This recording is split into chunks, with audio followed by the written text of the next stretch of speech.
পাঁশকুড়া হাসপাতাল প্রথম নয়, 15 বছর আগেও ধর্ষণকাণ্ডে জড়িয়ে জেল যাত্রা হয়েছিল জাহির আব্বাসের। কলকাতা টিভিকে একান্ত সাক্ষাৎকার দিলেন 15 বছর আগে নির্যাতিতা নাবালিকার মা। পাঁশকুড়া ধর্ষণকাণ্ডে মূল অভিযুক্ত জাহির আব্বাস খান ইতিমধ্যে গ্রেপ্তার হয়েছেন। নির্যাতিতা স্বাস্থ্যকর্মীর বয়ানের ভিত্তিতে পাঁশকুড়া থানার পুলিশ তাকে গ্রেপ্তার করেছে। তারপরে উঠে আসে আরও মারাত্মক অভিযোগ। এই হাসপাতালে এক নয়, একাধিক স্বাস্থ্যকর্মীকে ধর্ষণ করেছিল অভিযুক্ত। তবে সবকিছু ছাপিয়ে এখন যে অভিযোগ তা আরও মারাত্মক। প্রায় 15 বছর আগেও নাকি ধর্ষণকাণ্ডে জড়িয়ে জেল খেটেছেন অভিযুক্ত জাহির আব্বাস খান। সেবার তার কুকর্মের বলি হয় 14 বছরের এক নাবালিকা। সেই নাবালিকার সঙ্গে কুকর্মের পর তাকে গর্ভ নিরোধক ওষুধও খাওয়ান জাহির। শেষে ওই নাবালিকার পেট যন্ত্রণা শুরু হতে তমলুক হাসপাতালে নিয়ে গেলে পরে জানা যায় ওই নাবালিকা গর্ভপাত করেছেন।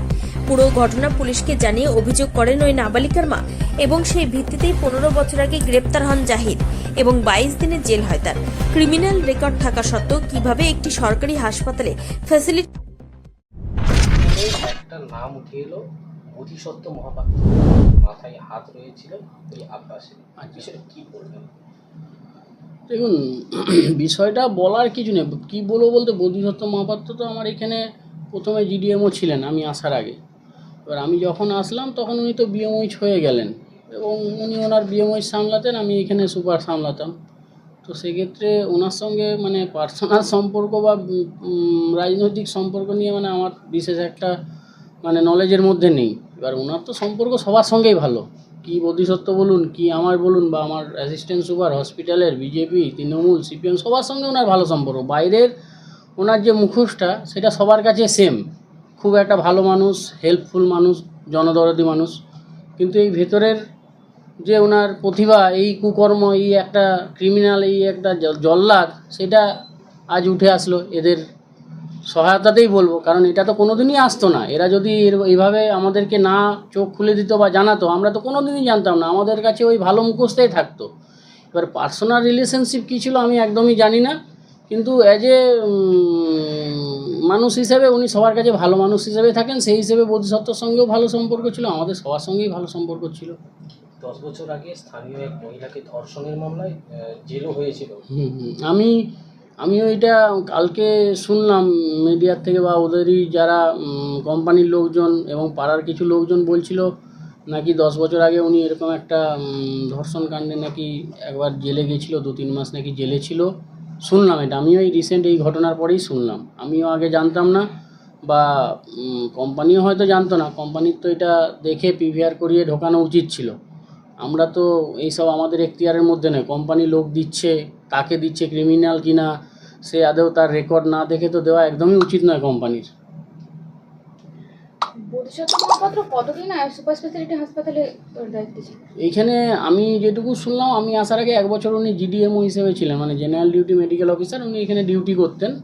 তারপরে উনি ক্যাডার চেঞ্জ করে অ্যাডমিনিস্ট্রেশনে যান। উনি block medical officer of health হয়ে উত্তর মেচগ্রামে যান। আমি এখানে চার্জে আসি অ্যাজ এ সুপার। কতদিন ডিউটি থাকতো এখানে? ডিউটি তো আমি তো ছিলাম না তখন। ডিউটি তো যেমন ডিউটি তেমনই করতেন বা কিছু, আমার তো জানা নেই। মানে আমি আসিনি তখন। উনি যখন আসেন, আমি আসার পরে উনি চলে গেছেন। আমি আসার আগে, আমার সময় উনি ছিলেন না। মানে মেলামেশার কথা ছিল না, আব্বাসের সঙ্গে এমনি নর্মাল। ওইখানেও তো জাহির আব্বাস খানের গাড়ি চলতো। ওইখানে যে বিএমওইচের অফিস ভেহিকেল সেটা ওর ছিল, প্লাস ওইখানের যে আয়ুষের আরবিএসকের একটা গাড়ি থাকে, স্কুল হেলথ টিম বলে ওটাকে, ওরও ওইখানে ওর গাড়ি ছিল। এবং এখন আমি ওই হসপিটালে চার্জে আছি। ওইখানেও যা গাড়ি আছে, এখানে যা গাড়ি, আমরা সব টার্মিনেট করে দিচ্ছি আপাতত। যতদিন না কোর্ট ফয়সালা হয় বা যা হয়, ততদিন ওনার গাড়ি এখানে চলবে না। কোনো হসপিটালের সঙ্গে যা টেন্ডার ছিল, যা এগ্রিমেন্ট ছিল, সব ক্যান্সেল করে দিয়েছি কালকে অফিসিয়ালি। জহির আব্বাসের ক্ষেত্রে ওনার কোম্পানি থেকে কোনো নোটিশ পাঠানো হয়েছে? হ্যাঁ, কোম্পানি থেকে আমরা এইখানে অভিযোগ পাওয়ার সাথে সাথে কোম্পানিকে আমরা জানাই। কোম্পানির সাথে সাথে ওকে রাস্টিকেট করে আমাদের কনফার্ম করে দিয়েছেন, মেল পাঠিয়েছেন। আর ওনার যে অ্যাম্বুলেন্স চলতো সেগুলো সব আমরা আপাতত, যেহেতু উনি একটা অ্যারেস্টেড ক্রিমিনাল আসামি হিসাবে ক্রিমিনাল অ্যারেস্টেড হয়েছে, সেহেতু আমরা ওনার কোনো গাড়িকে হসপিটালে অ্যালাউ করছি না। এবং বাকি যারা গাড়ি আছে এবং পাবলিক, তারাও ভয়ে ভীত। তারাও আমাকে আবদার করেছিল, দাবি জানিয়েছিল যাতে ওর কোনো গাড়ি না চলে। এবং আমি এটা ঠিক মনে করেছি, ওর কোনো গাড়ি আপাতত পার্সোনাল, প্রাইভেট, বা কোনো আমার সরকারি যা এগ্রিমেন্ট বা ইয়ে ছিল, কোনো গাড়ি আমার হসপিটালের সঙ্গে যুক্ত থাকবে না, এই বেসিসে আমি অর্ডার করে দিচ্ছি। গতকাল আমাদের ক্যামেরায় ধরা পড়লো যে আপনার যে সুপারিনটেন্ডেন্টের যে বোর্ড, সেই বোর্ড লাগানো কিন্তু তার যে মারুতি, সেখানে কিন্তু আলাদা আপনার নামেরই বোর্ড লাগানো রয়েছে ডেজিগনেশনে। আপনার ক্ষেত্রে আলাদা গাড়ি ছিল, তারপরেও ও তার নিজস্ব যে মারুতি, সেখানে কিন্তু আপনার বোর্ড লাগানো ছিল, বোর্ড নিয়ে কিন্তু ঘুরে বেড়াতো। কিভাবে এটা হতো আপনি কি জানতেন না? এবার দেখুন, কেউ যদি আমার বোর্ড লাগিয়ে আপনি বা কেউ থার্ড পার্সন ঘুরে বেড়ায় হসপিটালে, ওর না সুপারিনটেন্ডেন্টের ভেহিকেলের সঙ্গে ওনারই এগ্রিমেন্ট ছিল। বলছি আপনার মেয়ের সাথে কি হয়েছে? ওই তো ঘটনা ঘটছিল, স্কুল যেত মেয়েটা গোপালনগরের, একদিন হঠাৎ দেখি আমার ঘরে বসে আছে। আমি বলি ওই জব্বার ছেলেটার নামটাই ভুলে যায়, জাহির আব্বাস। তো আমাকে বলতেছে তোমার ছেলে একটা লোটা করবে, ভরনা করবে, ওর জন্য এসছে। আমি বলি আমার ছেলে রোজ খায়, রোজ খাটে, কি ভরনা করবে, আমার ছেলে এসব করবে নি, তুই চলে যা। কিছুক্ষণ পর উঠে চলে এলো। আসার পর কিছুদিন পর দেখি না মেয়ের পেটে যন্ত্রণা হচ্ছে। আমি তোর পেটে যন্ত্রণা হচ্ছে কেন, বলো আমাকে ওষুধ খাওয়াচ্ছে। কি ওষুধ খাওয়াইছে? আর বলতেছে এই জ্বরের। আমি বলি জ্বরের পড়লে তো এরকম তো যন্ত্রণা হবে নি। হঠাৎ দেখি ব্লাড যেতে লাগলো। আমি হাসপাতালে এলাম, তখন সুলতানা ছিল। সুলতানকে বললাম দিদি আর এরকম যাচ্ছে কেন? বলে দেখি নিয়ে এসো। নিয়ে এসতে আমাকে বললো কি এইরকম, মেয়েকে জিজ্ঞেস করতে, বলে এরকম গেছিলো আমার কাছে, 6 মাস উঠা বসা করছে। আমাকে তো মেয়েটা বলেনি। ওই ধর্ষণ করেছে। তারপর করতে মেয়েটাকে বললো কি তুমি রিপোর্ট তৈরি করো, রক্ত রিপোর্ট করো। আমি মেয়েকে নিয়ে গেলাম, রক্ত রিপোর্ট করার পর সুলতানা কী করলো, ফোন করলো, জহির কুন্দুক উপরে আছে, ফোন করলো। ফোন করার পর আমি বললাম ঠিক আছে, আমার মেয়েকে হাসপাতালে নিয়ে এলাম। এসে আমাদের পার্টির লোককে ডাকলাম কি মামা কি করব, বলেছ থানা চ। থানা গেলাম, থানা যাওয়ার পর আমি রিপোর্ট মাগলাম। আমি বললাম আমাকে রিপোর্ট দে, পয়সা নিয়ে গেলাম, বলে রিপোর্ট নাই। আমি বলি কেন? বলো না রিপোর্ট দেওয়া হবে না। আমি তোকে সুলতানা মনে কিছু বলেছে, তুই রিপোর্ট দিবি নি কেন? তো থানা দিয়ে আমাকে তমলুক নিয়ে চলে গেল। নিয়ে যাওয়ার পর হাসপাতালে আমার মেয়েকে ঢুকাবার ওয়াশ করলো। ওয়াশ করার পর 5 মাসের বাচ্চা ছিল, নষ্ট করে দিচ্ছে ওষুধ খাইয়ে।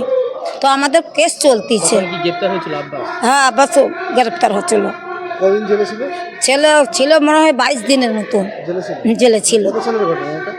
ওইটা মনে হয় 16-17 বছর হতে গেল। আমার কেস চলতিছে। কি চাইছেন এখন? এই তো ঘটনা আবার ওই ঘটনা, ওকে ফাঁসি দেয় দরকার। অনেক ওরকম অত্যাচার করে, আমাকে কোর্টে হুমকি দিছিল।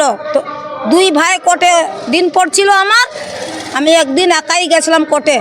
আমাকে বলছে তুই কত কেস করতে পারিস, তুই কেস কর, তোর নামে আমরাও কেস করে তোকেও ছুটাবো। আমি বলি আমি চোর না, আমাকে ছুটাবি, আমি তো মেয়ে মানুষ, তুই ছুটাবি। আমার নাম জামেলা বিবি। আর আপনার মেয়ের সাথে যখন এই কাণ্ডটা হয়েছিল, আপনার মেয়ের বয়স কত ছিল? 14।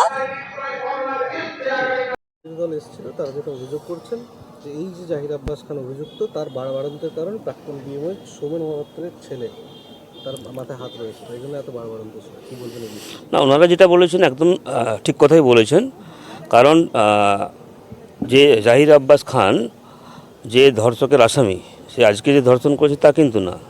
বিগত 10 বছর আগে এখানকার এই এলাকার নাবালিকাকে ধর্ষণ করেছিল এবং তিনি জেলেও কেটেছেন। তারপরে তিনি ছাড়া পেয়েছেন। পুলিশ কীভাবে ছাড়লো ধর্ষণকারীকে জানি না।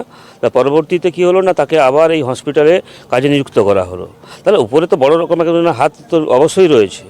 আর যার কথা বলছেন সৌমেন মহাপাত্রের ছেলে, তাহলে সৌমেন মহাপাত্রের ছেলের কী যোগ্যতা রয়েছে ভালো করে খোঁজ নিয়ে দেখবেন। পুরোটাই ভাঙতা রয়েছে।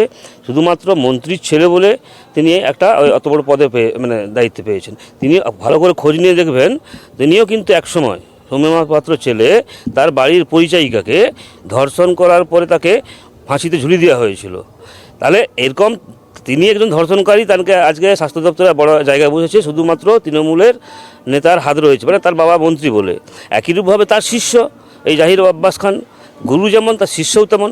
পশ্চিমবঙ্গে স্বাস্থ্যের বেহাল অবস্থা, প্রত্যেকটা জায়গায় সর্বত্র স্বাস্থ্য বিভাগগুলোতে দেখবেন, সমস্ত হসপিটালগুলোতে দেখবেন এই রকম তৃণমূলের ধর্ষণকারীতে ভরে গেছে।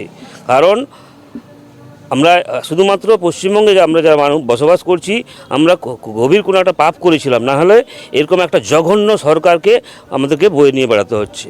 এর পরিত্রাণ যতক্ষণ না হচ্ছে ততক্ষণ পশ্চিমবঙ্গের মানুষের নিস্তার নেই।